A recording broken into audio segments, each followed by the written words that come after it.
welcome to IFAB Online. Bonjour et bienvenue à IFAB en ligne. Bienvenidos a IFAB en línea.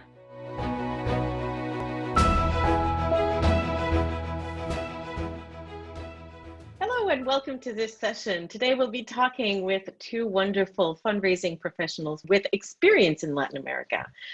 I'll be your moderator. My name is Ligia Peña, and I'm an international fundraising and legacy consultant and coach at Globetrotting Fundraising. My experience stems, my gosh, maybe 20 years now working in small, medium, and large international NGOs, always as a fundraiser and in communications. More recently, I was the Global Legacy Manager at Greenpeace International.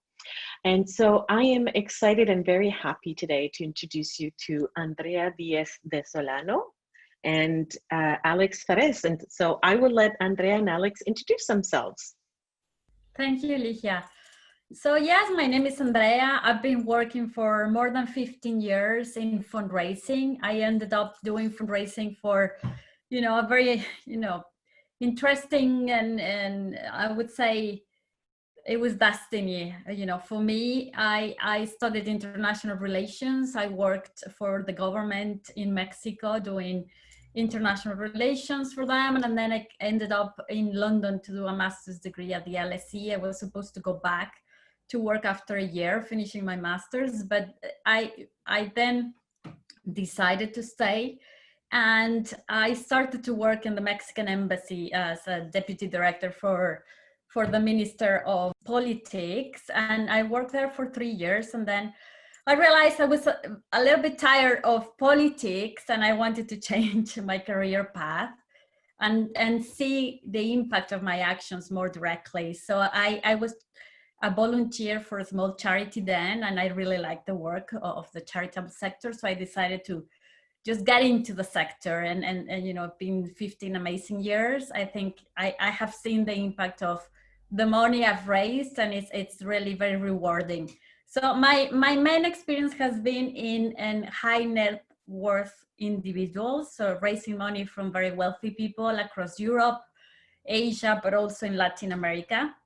And I worked for more than 10 years for the Royal Botanic Gardens queue. So I was involved in conservation and raising money for scientific research, but also related to conservation of biodiversity.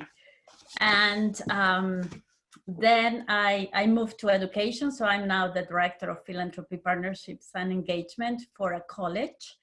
It's called UWC Atlantic. And I'm still, now I work, overseeing a whole team doing fundraising in different areas. But I don't know if you want me to get into my experience in Latin America, or would you like Alex to introduce himself first? Well, I can introduce myself first, and then, of course, we can move forward. Well, thank you very much. I'm so happy to be with you here. You are Andrea. You're amazing experience, Ligia. I guess we can do something together later. Okay, we can speak. So anyway, I'm Alex Ferez. Was working in fundraising like 15, 17 years ago. I don't remember it.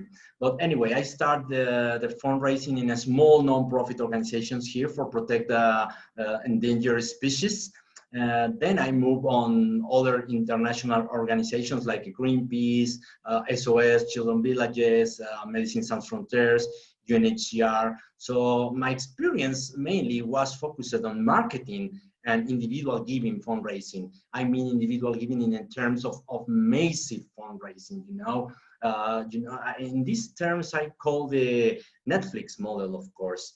So, well, I was studying marketing. And when I was studying that, I say in my mind for myself, I guess marketing can't use for anything else that just make rich Coca-Cola or whatever other brand. So I study marketing with the focus to do something else. So anyway, I meet in that moment the social responsibility from corporations like American Express that started with the Independence Monument with American Express to remodel it. So I say, great. That's the things that I want to do to improve my world, to improve the human's life, because in Latin America, as you know, it's full of poverty, and no wealthy people. But as Andrea said, another side is a wealthy people.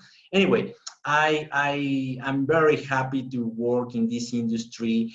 I made a lot of campaigns, fundraising campaigns, marketing and communications campaigns. So now I'm very, very happy to share with you in this conversation about the Latin American market and these differences that we can approach the market in the different countries. So thank you. Excellent. Thank you, Alex. So, well, seeing as you were talking, Alex, do you want to start the presentation and talk about things you've learned and observed, and what, you know, if you were sitting in front of a fundraiser in Asia or in Europe who is interested in learning more about fundraising in Latin America, what would be the things as a individual giving professional and expert, what would be the things that you feel are absolutely necessary for them to know in order to be successful in fundraising in Latin America? Yeah, thank you. Well, mainly, for example, I ran a lot of face-to-face campaigns, you know, this individual giving tool that everybody wants to use face-to-face in all streets and etc. And I remember when we started that in Greenpeace, Mexico, because Greenpeace has all this knowledge, and some colleagues from other countries came and give us all the advice, all the input to do that. But you know, all that recommendations, sorry, not all function here in Mexico or other countries, because was very different. So my recommendation in these terms is to take into account the culture, of course. Of course, in our country, Mexico is so large than like Brazil is so large countries that has a different cities, and these different cities has their own regional behaviors, cultural and languages. So this very different to approach them in the Mexico City or in the northern of the country. You know, I guess this is the same in all over the world, but I can tell you, when my exchange experiences with my other colleagues, they say, oh really, that's very different. Yes, it's very different for terms in face-to-face. So as the other companies are, as Amazon or Shopify or these international companies that came to Mexico, they also try to understand the culture, how they can approach with these specific words to ask them to sign to the service, in this case, to sign up to the donation. So for my colleagues, yes, you can approach here. For example, I have a very good example when I was starting face-to-face in Guatemala.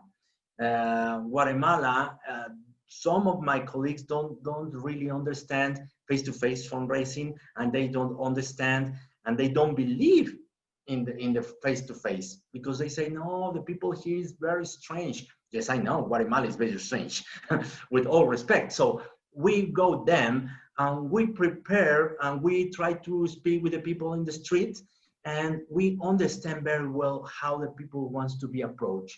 When we approach, and we found that in 3 days, that's very easy. So in that moment, we made our speech to approach them, and we signed, I remember, 300 new donors only in 1 week. You can believe it. So that was amazing for the region example. In other case, Brazil is more slow. It's very, very slow in May fundraising or approach with somebody to, I know they have to think, they have to interiorize how they're gonna do. You know, that's my main points in these cases of face-to-face and individual giving fundraising. Andrea, what do you think about, because you contact with high net worth individuals? Well, it's quite similar. I mean, I really agree with you that if someone wants to do fundraising in Latin America, they need to do their homework first. They need to understand and do the research properly about where are they going, what's the country about, what's the culture, what are the social structures, who are the key players, you know, in terms of, you know, in my experience, you know, working in Mexico, As I said, I had the opportunity to work for Kew Gardens, and it's a very well-known brand in the region. So that helped us to open doors very, maybe quicker than for other organizations. But apart from that, I think it helped that obviously I speak Spanish, and I understood, also what are the social interactions. So I think you need to do your homework, understand who are the key players, who are your prospects, who are your potential donors, and what are they interested in, understanding, as I said, that these, in my case, billionaires or major donors, they wanted to make an impact in their country.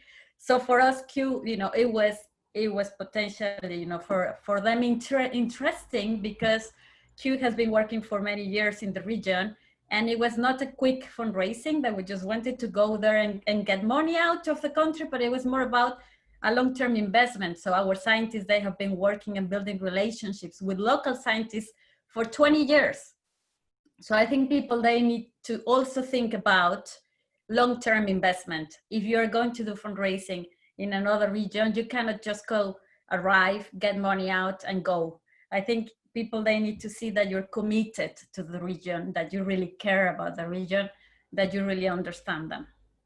That's very interesting. Now, any fundraiser that wants to go and start developing fundraising programs in a new market, they need to do their homework and they need to own that information. And if you don't, and myself being from Argentina, but living in Canada, we see that as well. I live in the province that mostly speaks French. And so we see that every time a big international company wants to develop the Canadian market, they never consider the cultural difference of the province I live in. So it always fails every time. There's also another element that is incredibly important in understanding all this. Two different things. First of all is the maturity level, the maturity of the philanthropic culture in Latin America. It's not as developed. So I'd love for you two to talk a little bit about that in your experience, having perhaps also worked in other markets outside of Latin America, how it differs. But then adding to that the complexity of the element of, which is also related to the maturity level of the philanthropic culture in Latin America, is the trust of people towards the nonprofit sector. Every Edelman always comes out with the trust barometer, and we always see that in Latin America, the numbers are really, really low, that people don't trust government structures, don't trust nonprofit sector. So can you speak a little bit about how that impacts your efforts, both as for individual donors, but also for high net worth individuals for fundraising? I guess, yeah, as we all know, fundraising and philanthropy in Latin America is quite incipient compared to what you have in Europe and obviously North America, which is, really developed. But I think it's growing. I mean, I can see the difference from 10 years ago. I think many, many more companies, are realizing that they need to be seen as doing some goodness, or impacting socially to be able to keep selling, which I think it's a big transformation. And as we are, in the case of Mexico, our major partners are the USA, and obviously we have a strong influence on how things are sold, how they're marketed. And I think that transformation in the business sector has affected also philanthropy. So we have lots of, in the case of the high net worth individuals, the billionaires in Mexico, they all have their own foundations. They really care about conservation. They have their own, or education, or different areas. They have their own interests, and each of them, they have created their own family foundation, their own private foundation. I don't think we still can see private professional foundations where you could apply directly to the foundation. I think you need to have a relationship with these family foundations for them to give to your project. So it's not that as applying for, a gift from the Sainsbury Foundation that we can see here in the UK, where there are deadlines and you can apply online, or the HLF, the Heritage Lottery Fund. I don't think we're there yet. They are foundations, but they are run by families, and they have their own interests in terms of the wealthy families. But I think the companies is a different game. It's a different game because we have lots of multinational companies in Mexico and other Latin American countries, and they are also doing, giving back to society. But over to you, Alex. I don't know if you have had the same experience. Well, about philanthropy, Maturi, is, since I start this career, I see how it's growing, this philanthropy, but I want to more deep in that because I think the Latin America people all over the region, I guess all we have, because I am Latin American, of course, I am Mexican, as you, Andrea, so I guess all we have some little piece of DNA of solidarity, of human being, of course, of do something good, this DNA of help others, each others. So more than the philanthropy maturity, I see how we can motivate and start that fire or the willing to the people to do that donations or do something for the environment, do something for other person, in this case for poverty. Of course, we live in this region with a lot of disadvantage between wealthy and very rich persons and other middle class and other are very poorest people here in Latin America. So when you came to this market, you have to understand that the people is willing to donate, is willing to help, is willing to support, but how you can do that? How you can start that engine in the population, in the citizens? That's from one side, right? I see the other part, of course, the corporations are pushing to this social responsibility that is fine, and the people and the citizens are seeing, okay, they are doing good things, so I can do that by myself. And when they say some richest people in the region giving, of course, money also to some important causes, the people also say, okay, I can do that. So in these terms, the philanthropy is growing up, of course, and the philanthropy is increasing here in all the region. Of course, we have COVID situation. Sorry, I cannot put out there. I have to mention that because we are seeing how the corporations, group of persons, everybody is going to understand how is going to give, to make something, to make donations. So this scenario is opening this new door of philanthropy in all terms. Of course, we have to put out the government. So in terms of as a fundraiser, I remember something in terms of when I started this with MSF, Medicine Sans Frontiers, a long time ago, the European mind is, okay, we have to ask to the Mexicans support to the African children. Okay, that's fine. We started with that. The people want to do some donations, but you know what they say? The people say, why you don't help or support first the Mexicans? So I say, oh my gosh, it's true. Okay, so we start to move the speech to saying to the people, because I say, this DNA to willing to donate, this philanthropy DNA is inside. So I say, hey, if you help somebody out there, we are also helping somebody here. Please come on. So we started and make donations and raise funds. Good, very low. It's very hard in these terms to try to, as Andrea said, go the money out there of the country, because the people wants to see here how the money is going to support the community. Mm-hmm. That's really interesting. Now, and is this something that you've observed in other countries in Latin America? Because I mean, obviously we know about social and economic challenges of people in Mexico. Is that also the case in other Latin American countries? I know that it's like that also pretty much in Brazil as well, from my experience working in Brazil. But have you observed that in other countries in Latin America? My experience is mainly, yes, in Mexico and Brazil. In both countries, people, they want to give, but they want to give to projects that are having an impact locally. The main objective is, if you're going to be doing fundraising in these countries, you need to find, have a right partnership, and then that your project is really impacting the region and leaving, some benefit to the region. Otherwise, I don't see how major donors will get involved. Just to give you an example, there's an island called just outside of Baja California that they just they managed to protect, and it's in the Mar of Cortez, which is just between the arm of Baja California and the mainland of Mexico. And some major donors, they managed to get major conservation organizations to donate money, but also to raise money to protect this island, so they could create this zone to protect species.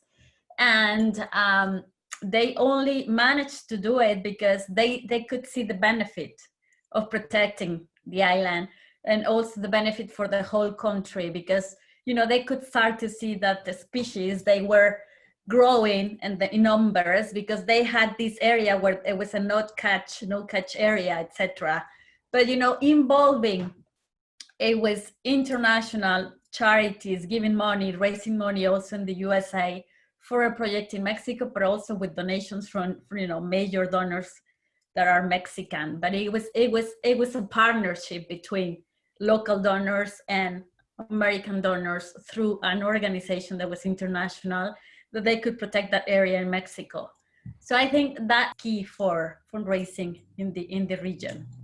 Yeah, I was involved with, I facilitated a major gift, a legacy major gift when I was at Greenpeace for a very important donor who remained, I still don't know who she is, but I know who she is, but well, I'm sure there are several, but it was really yes, interesting, that process of, well, first of all, the maintaining the anonymity, which I respected and I appreciated, because to me, it doesn't matter who the donor is as long as we reach the goal. But very much in that zone, was very concerned about protecting the vaquita, so it was a really interesting and beautiful experience. Yes. Alex, what's been your experience? Yeah, I remember this example when you are asking about what happened in other different countries, and I see some slightly differences. Of course, we are talking about Brazil or Mexico, but for instance, Argentina, I think the Argentina citizens are quite a little bit responsive to international causes. For example, climate change. I remember some campaigns with Greenpeace, of course, when we see the difference between some countries giving to the climate change action as save the polar bear. So difference, because the Mexicans are more, as Andrea says, we are more interested in our country, in our community, in our country and municipes, etc. Anyway, I see how the Argentinians responds a little better to these international appeals. Also the Chilean, maybe Colombia, but I'm not sure. But yes, we can see some slightly differences between some countries responding to maybe a major appeal, a global appeal, than the internal or country appeal. We can see, I remember this explosion in Beirut. Remember, some international NGOs started the emergency appeal, of course, and nobody, I guess, from Latin America respond that, because it's so far away. Of course, we are sad. We are very sad of that happened, but the donation not flew in that way.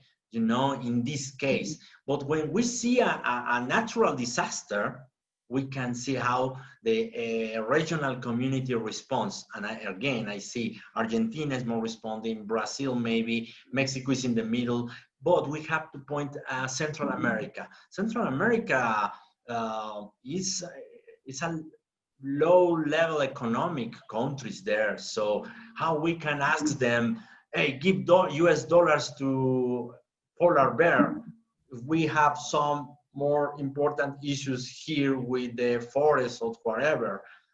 Yeah, definitely. And do you think it also plays the fact that Brazil, Argentina, Mexico perhaps are, and to a lesser extent, Chile and Colombia, but do you think that they're the countries that are leading in fundraising because those are the markets that the bigger INGOs have settled in?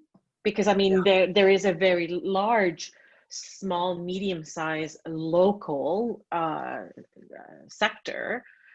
So I guess my question is it from like a push-pull kind of approach where the local organization don't have enough clout, I guess, and I guess this ties in with a little bit, Andrea, what you touched on when you were introducing yourself about the brand recognition and so on, and Alex, in terms of your love about marketing. So how does that play in the sector's capacity to grow and have more, I don't want to say more power, but take a bigger part of the market in comparison to the large INGOs that are working in these markets? I mean, there are many elements that we need to take into consideration. I think, I could see that many business leaders, for example, in Mexico, they were really concerned about building institutions where, people could trust and also channel donations through them,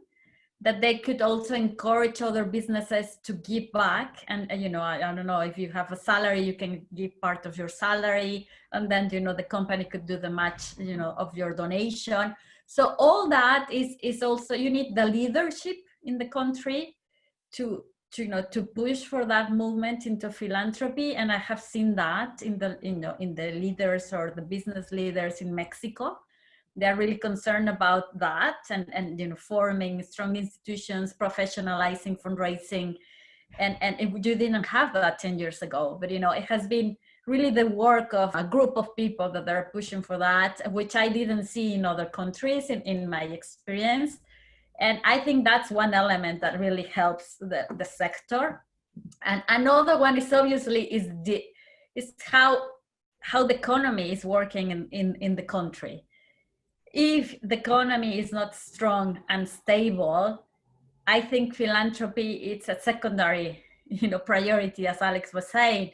If you don't have, what to eat today, you can't think about, giving back. So that's really related. And I think I can see that in terms of, the bigger economies in Latin America, such as you were saying, Brazil, Mexico, and maybe Colombia, they have had more stable economies, hence, this sector has developed, and you don't see that in countries like Central America yet, because they are dealing with other more, I would say, urgent problems, and there's no that stability. So I think that's another element that we need to take into account for the development of the sector. Another one, the third one, I would say, is also the influence of international organizations, as you were saying.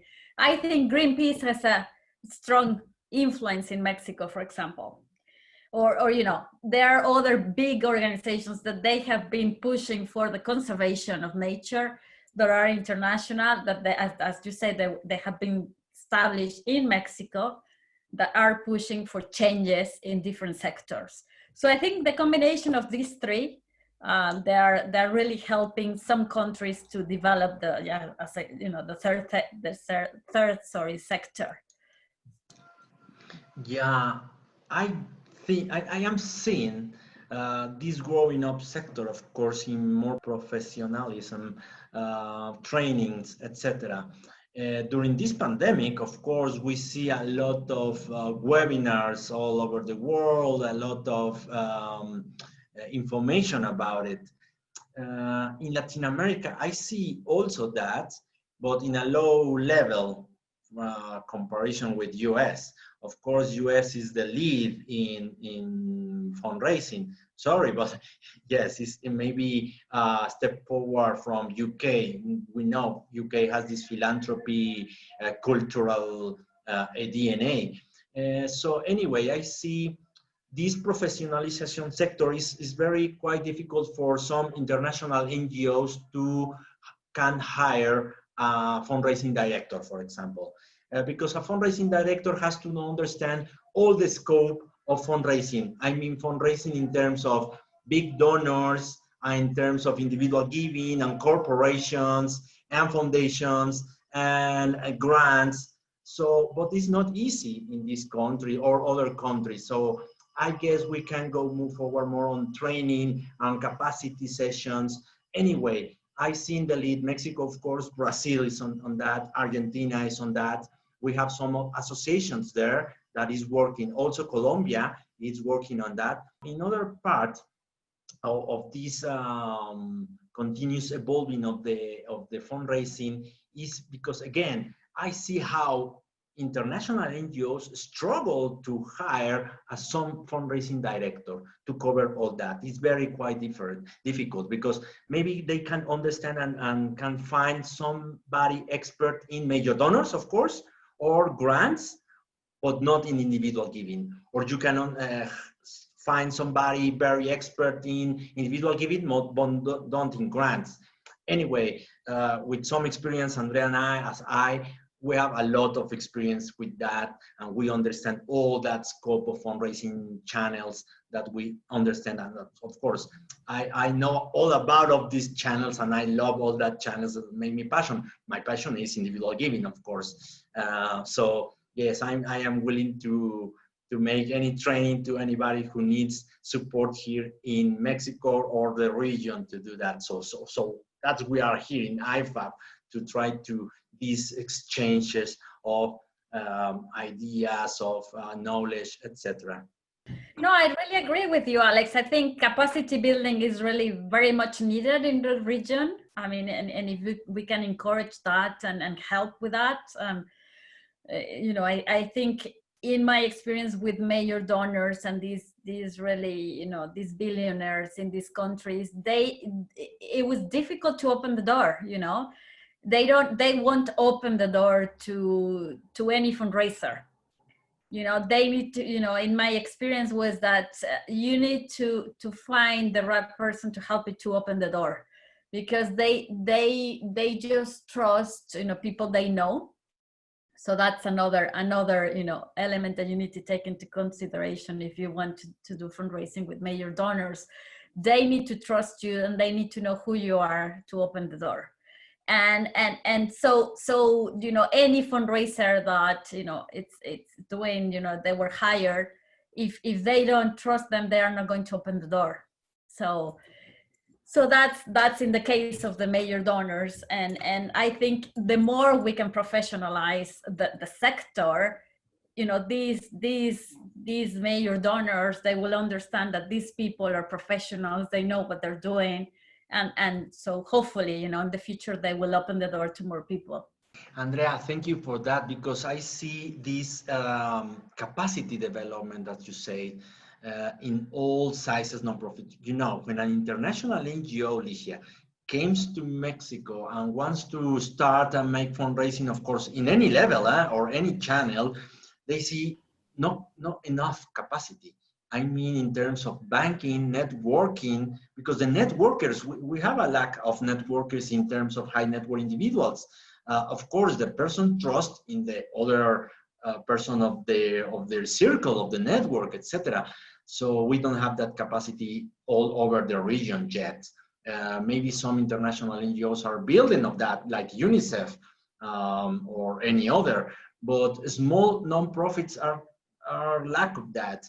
So that's another term that you have to consider to start something in terms of banking, in terms of professionals doing that, professional networkers. Another side, technology, of course, is a capacity also, capacity in terms of, I want to say that this technology digital structure, the countries, maybe different from Brazil or Mexico, they are so technology developed, Argentina also, but other countries in the region are not enough developed. I'm gonna see Bolivia has a lot of issues with banking systems, Peru, Colombia also. Anyway, these aspects that have to consider when we are going to start a fundraising project in any country of Latin America.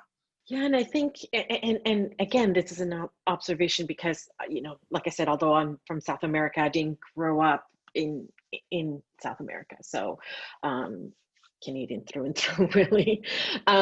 Except when it's the World Cup, that's a different story. But anyway, I think an interesting element, an interesting meeting, a challenge, a growing challenge to your point, to both your points about the networks and the accessibility to the networks of high net worth individuals, is the polarization of society, where, you know, the wealthy and ultra wealthy are almost, I don't want to say untouchable, but it's really hard to break into that because there's been an erosion of the middle class.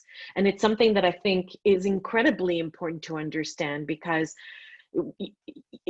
again, to your point about the professionalization and the capacity building, if you're a person that comes from a lower economic level, the probability of having the kind of networks and having the capacity to build the network that enables you to have access to the higher net individuals makes it virtually impossible. Not to say it's impossible, but it is incredibly difficult. Am I correct here? Is that?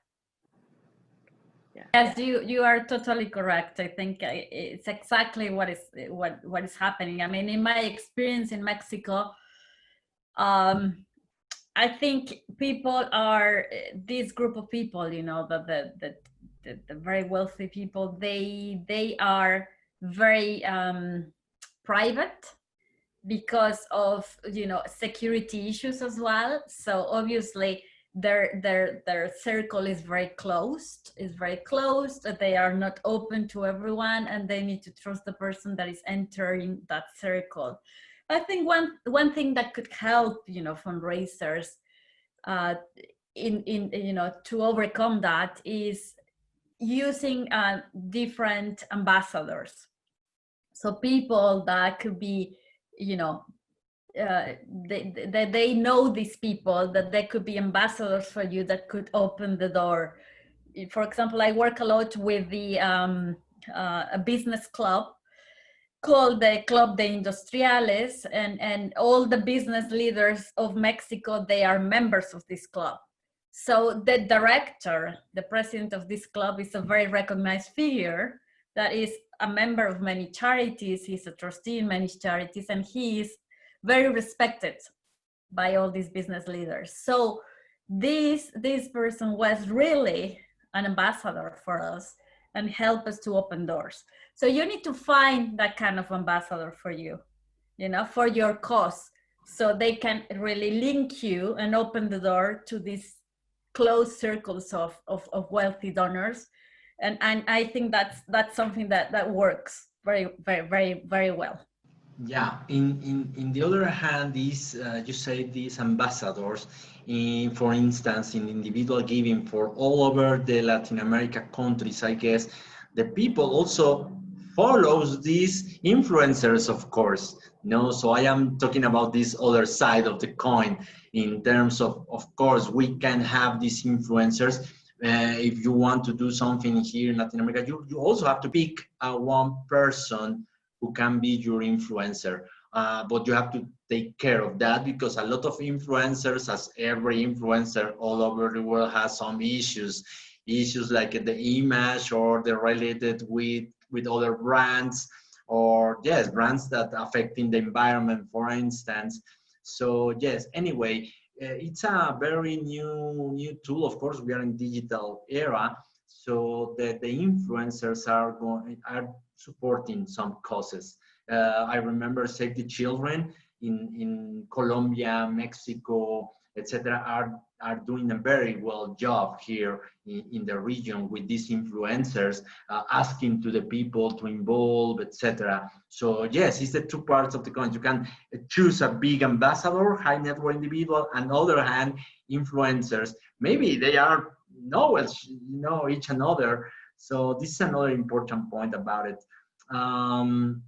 Yeah, that's, on the other hand, I want to say all these elements that we are talking about is capacity, ambassadors, influencers, and sorry, I missed that in my presentation, but that's why I made this agency, Latin Aid, who Latin Aid can connect all that, maybe providers or maybe consultants or maybe other professionals in the sector, to give to the international or national NGOs that need to follow or find these tools and supportive to make the fundraising programs. So again, I see in all this conversation that we are having now, these very important pieces that we have to put in any country to do that fundraising. That's really interesting. So if a fundraiser is mandated to start raising funds in Latin America, and of course, perhaps it's going to be more focused on Mexico because of both of your experience, what would be the things that you're sitting in front of them having coffee, and what would you say to them are the channels and the approaches that they should look at first, like things that they should really be focusing on at first for the first 2 years, 3 years? As I said, I think the first thing is to do your homework, to do your proper research. The other thing is to understand, what is really the strategy of your organization in that country, in that region. So you need to understand if it's a long-term commitment, if you have any experts within your organization that could open doors, like as I did in Kew Gardens with these experts, that they built already the relationships, in those countries with their counterparts locally. So I think they need to understand, what are the tools that they could get internally. What is really the strategy that they're trying to promote in the region? If it's a long-term strategy, otherwise it's not going to work. Who are the potential partners locally? And then I think finding your ambassadors and your connectors in the country, because if you don't speak the language, you definitely need someone that is locally based that will help you, to develop your strategy, to get in touch with the right people and to open doors. So you need to find, I guess that will be my advice. In terms of if we are taking this coffee cup with colleagues, I say, of course, well, why you want to raise money here and why you want to start this fundraising.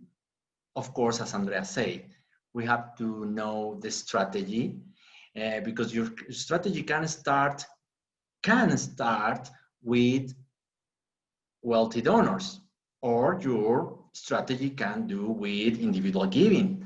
Or what is your strategy? In terms of that, as Andrea says, is your homework, is your every piece of all we are talking about, every piece of these ambassadors, capacity, etc., how you are going to put together all that pieces in your strategy.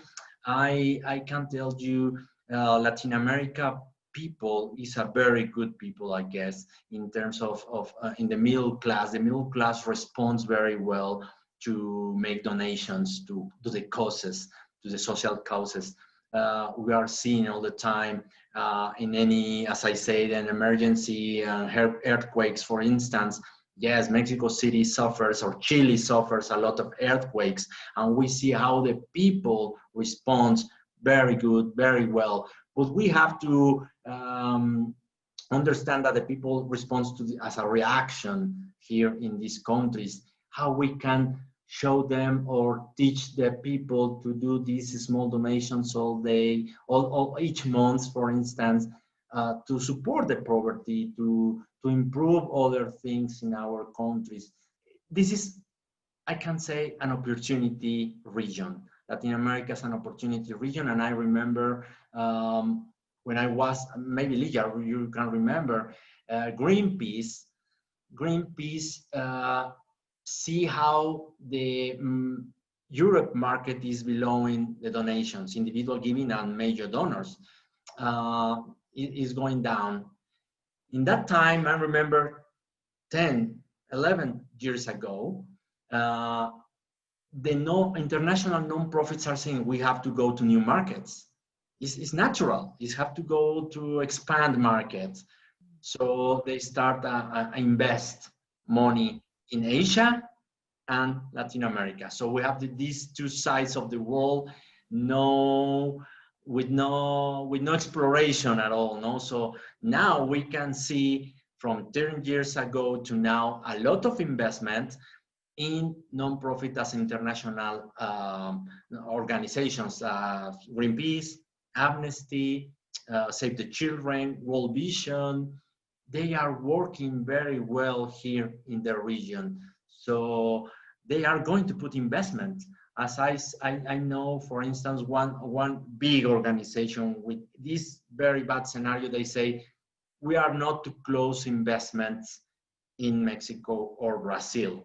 They are two big countries that the people is going to respond us and continue to support. So we have to continue invest.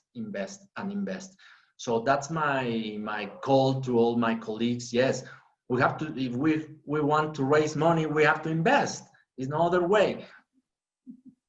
Yeah, and also I will add to that I think they need to be prepared to travel.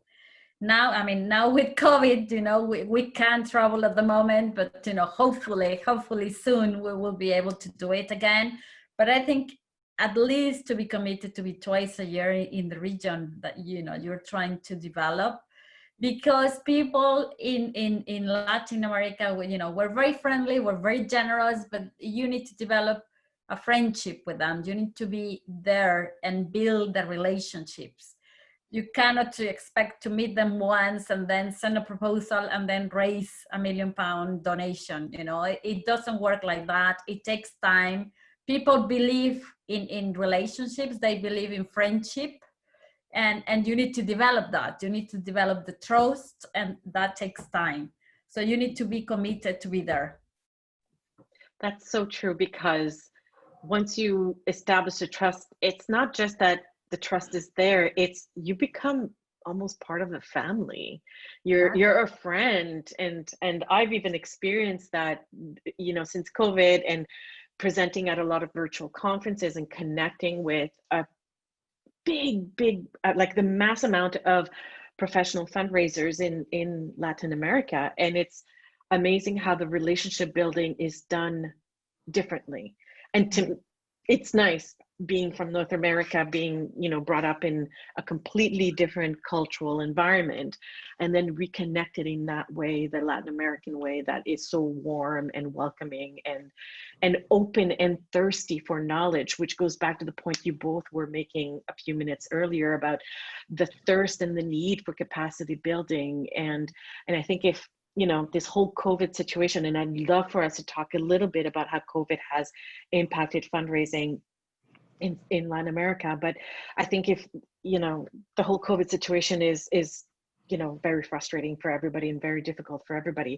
But the one thing I think it has done that has helped a lot the fundraising sector globally is the need for going virtual, so that we could be exposed to a lot more breadth and depth of experience and voices and everything. And I think that's been a huge plus, especially, for Latin American fundraisers.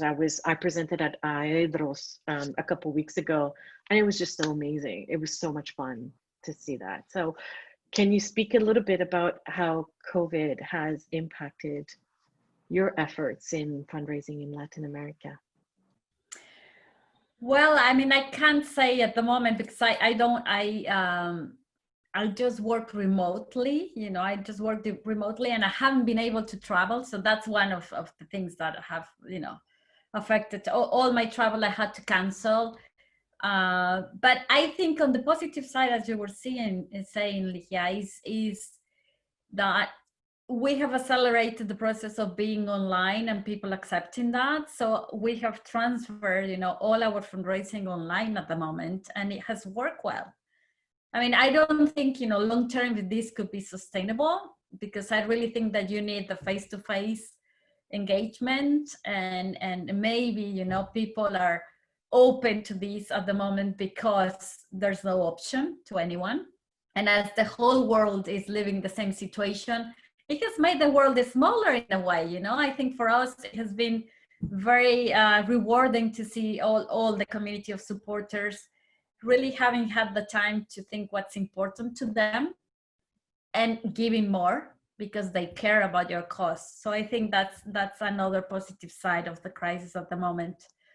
Just a little bit back about you are saying, Ligia. Yes, we are very warm in this region, but also, as Andrea saying, one part is the language. Of course, I want to raise that because I am remember a little bit some campaigns from World Food Program, UNHCR, etc. Campaigning on digital. Because we are talking about digital because COVID, or the campaigning are in English. So I cannot understand how they are wasting that investment money in digital is in English. So sorry for my colleagues, but you have to put it in Spanish, please, and in the local currency.